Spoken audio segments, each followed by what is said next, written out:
Base करतो आपल्याला हे 3 फुटाचं अंतर सोडायचं आणि असं मार्किंग करायचं. असं मार्किंग आलं ते मार्किंग खाली आणलं.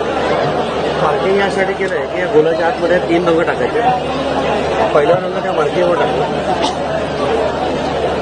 दुसरा रंग टाकताना आधीच्या रंगांमध्ये थोडंसं त्याला मिक्स करून टाकलं. तिसरा रंग हा मध्ये पूर्ण भरून टाकला. हा झाला बेस.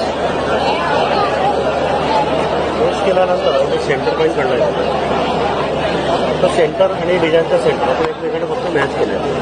आता जाळीवरती पांढरा, पिवळा आणि पोपटी हे रंग फिक्स आहेत. डिझाईन कोणताही असलं तरी लाईट कलर असल्यामुळे ही बेसला वापरायची नाही. सुरुवातीला हिरवा रंग मी बाहेर फिरवला. त्याच्याखाली पिवळा रंग आधीच्या रंगांमध्ये थोडंसं ओव्हरलॅप करून फिरवलं. तसंच पांढरा पण पिवळ्यामध्ये ओव्हरलॅप करून फिरवला. आता शेवटी पिवळा रंग पांढऱ्यात मिक्स करायचा आणि डिझाईन हळूहळू हे पूर्ण करायचं. ठीक आहे.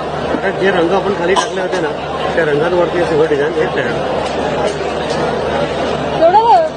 ही पूर्ण प्रोसेस यात केलेली आहे. रंग कोणती खाली टाकायचे